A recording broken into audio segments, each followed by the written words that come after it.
ಎಲ್ರಿಗೂ ನಮಸ್ಕಾರ ಬಸ್ಸು welcome back to Sagar stories five cricketing updates ಎಲ್ಲರಿಗೂ ಸ್ವಾಗತ ಮಗ್ಗ ಮೊದಲನೇ ಅಪ್ಡೇಟು BCCIನ ಸೆಂಟ್ರಲ್ ಕಾಂಟ್ರಾಕ್ಟ್ ಲಿಸ್ಟ್ ಅಲ್ಲಿ A+ ಗ್ರೇಡು ಬಂದಿರುವಂಥ ಪ್ಲೇಯರ್ಸ್ಗಳ ಲಿಸ್ಟ್ ಇವಾಗ ಈಚೆಗಡೆ ಬಂದಿದೆ. ವಿರಾಟ್ ಕೊಹ್ಲಿ, ಜಸ್ಪ್ರೀತ್ ಬುಮ್ರಾ, ರೋಹಿತ್ ಶರ್ಮಾ ಈ 3 ಜನ ಪ್ಲೇಯರ್ಸ್ಗಳಿಗೆ A+ ಗ್ರೇಡ್ನ ಕೊಡಲಾಗಿದೆ ಮಗ. ಏನಗ್ಗರ ಈ 3 ಜನಕ್ಕೆ ಮಾತ್ರ ಅಂತ ಹೇಳಿದ್ರೆ across all formats across all formats ಆಡುವಂಥ ಪ್ಲೇಯರ್ಸ್ಗಳಿಗೆ A+ ಗ್ರೇಡ್ನ ಕೊಡ್ತಾರೆ. ಅಥವಾ ಸಿಕ್ಕಾಪಟ್ಟೆ ಹೆವಿ ಹೆಸರು ಮಾಡಿರುವಂಥ ಪ್ಲೇಯರ್ಸ್ಗಳಿಗೆ A+ ಗ್ರೇಡ್ನ ಕೊಡ್ತಾರೆ. ಆ್ಯಂಡ್ ಇವರೆಲ್ಲ ಹೆಸರು ಮಾಡಿದ್ದಾರೆ ಸಿಕ್ಕಾಪಟ್ಟೆ. ಆ್ಯಂಡ್ ಬುಮ್ರಾ ಗೊತ್ತಿರದೆ ಆಲ್ 3 ಫಾರ್ಮ್ಯಾಟ್ಸ್ ಆಡುವಂಥ ಪ್ಲೇಯರು. ವಿರಾಟ್ ಕೊಹ್ಲಿ ಮತ್ತು ರೋಹಿತ್ ಶರ್ಮಾ T20 ಮಾತ್ರ ರಿಟೈರ್ಮೆಂಟ್ ಆಗಿಬಿಡಿದ್ರೆ 2 ಫಾರ್ಮ್ಯಾಟ್ನ ಆಡೋದ್ರಿಂದ ಸೊ ಇವ್ರು ಹೆಸರಿಗೆ ಬೇಕು ಗುರು. ವಿರಾಟ್ ಕೊಹ್ಲಿ ಮತ್ತು ರೋಹಿತ್ ಶರ್ಮಾ ಅಂತ ಹೆಸರು ಇಟ್ಕೊಂಡು ನೀವು A+ ಗ್ರೇಡ್ನ ಕೊಟ್ಟಿಲ್ಲ ಅಂತಂದರೆ ಅದೊಂಥರ ಆ ಒಂದು ಕಾಂಟ್ರಾಕ್ಟ್ ಲಿಸ್ಟಿಗೆ ಅವಮಾನ ಇದ್ದಂಗೆ. ಅದಕ್ಕೋಸ್ಕರ ಕೊಟ್ಟಿದ್ದಾರೆ A+ ಗ್ರೇಡ್ ಈ 3 ಜನಕ್ಕೆ. ಅಪ್ಡೇಟ್ ನಂಬರ್ 2, ಟ್ರಾವಿಸ್ ಹೆಡ್ ಅವರು ಮಾತಾಡಿದ್ದಾರೆ ರೋಹಿತ್ ಶರ್ಮಾ ಅವರ ಬಗ್ಗೆ. ನನಗೆ ಇನ್ಸ್ಪೈರಿಂಗ್ ಯಾರು ಅಂತ ಅಂದರೆ ಇಂಡಿಯನ್ ಕ್ರಿಕೆಟ್ನ ನೋಡ್ತು ಅಂತಂದರೆ ಅದು Rohit Sharma.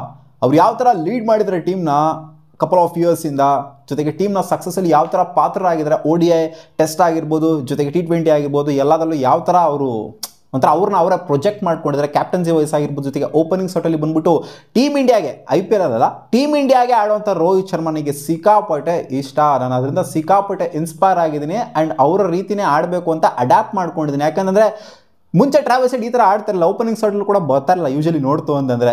So Travis head ಇವ್ರನ್ನ ಅಡ್ಯಾಪ್ಟ್ ಮಾಡಿಕೊಂಡು ಅವ್ರ ಥರ ಆದ್ರಂತೆ. ಅದಕ್ಕೋಸ್ಕರ ಇವಾಗ ಈ ಮಟ್ಟಿಗೆ ಸಕ್ಸಸ್ಸು ಸಿಕ್ಕಿದೆ ಅಂತ. ಯಾಕಂದರೆ ರೋಹಿತ್ ಶರ್ಮಾ ನೋಡಿದ್ರೆ ಅಂತಂದರೆ ಅವರು ಪವರ್ ಪ್ಲೇಲಿ ಅಗ್ರೆಸಿವ್ ಆಗಿ ಆಡುವಂಥ batter.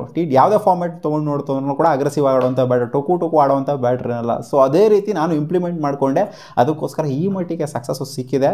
Just because of Rohit ಶರ್ಮಾನ ಹತ್ರ ಕ್ರೆಡಿಟ್ನ ಕೊಟ್ಟಿದ್ದಾರೆ. ಕ್ರೆಡಿಟ್ ಕೊಡೋದಿದೆಯಲ್ಲ ಒಬ್ಬ ಬ್ಯಾಟರು ಸಕ್ಸಸ್ ಸಿಕ್ಕಾದ್ಮೇಲೆ, ಇದು ದೊಡ್ಡ ವಿಚಾರ ಟ್ರಾವಿಸ್ ಹೆಡ್ದು. ಅಪ್ಡೇಟ್ ನಂಬರ್ 3, ಒಂದು ಸ್ಟ್ರಾಂಗ್ ಪ್ರಿಡಿಕ್ಷನ್ ಇದೆ ಇವತ್ತು. ಮುಂಚೆನೇ ಪ್ರಿಡಿಕ್ಟ್ ಮಾಡಿದ್ದು ಡೇಲ್ ಸ್ಟೇನ್ ಅವರು ಒಂದು ಟ್ವೀಟ್ ಮಾಡಿದ್ರು. IPL ಸ್ಟಾರ್ಟ್ ಆದಂಥ ಟೈಮಲ್ಲೇ ಯಾವಾಗ ಸನ್ರೈಸರ್ಸ್ ಹೈದರಾಬಾದ್ ಅವರು 286 ರನ್ ಹೊಡೆದ್ರು ಅವಾಗಲೇ ಟ್ವೀಟ್ ಮಾಡಿದ್ರು. ಸ್ಮಾಲ್ ಪ್ರಿಡಿಕ್ಷನ್ 17ನೇ ತಾರೀಕು ಮುಂಬೈ ಇಂಡಿಯನ್ಸ್ ಅಗೇನ್ಸ್ಟ್ SRH ಆಡ್ತಾರೆ.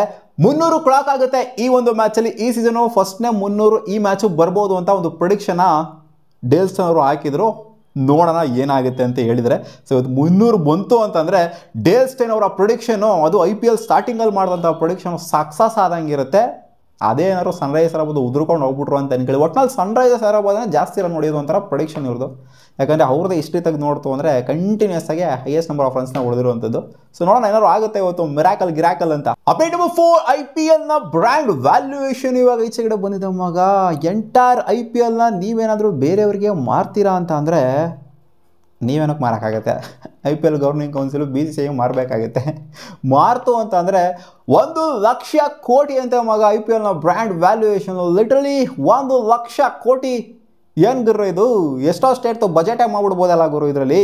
1,00,000 ಕೋಟಿ ಅಂತ ಅಂದರೆ ಲಿಟರಲಿ ಯೋಚನೆ ಕೂಡ ಮಾಡೋದಕ್ಕಾಗೋದಿಲ್ಲ. ಆ ಮಟ್ಟಿಗೆ ಬೆಳೆದಿದೆ IPL. ಬಟ್ ಕಂಪೇರ್ ಮಾಡ್ತಾರೆ ನೀವು IPL ಈ ಸೀಸನ್ನು ಅಷ್ಟರ ಮಟ್ಟಿಗೆ ಒಂಥರ ಹೆವಿ ಸಕ್ಸಸ್ ಆಗೋಗ್ಬಿಟ್ಟಿದೆ ಅಂತ ನನಗೇನು ಅನ್ನಿಸ್ತಾ ಇಲ್ಲ.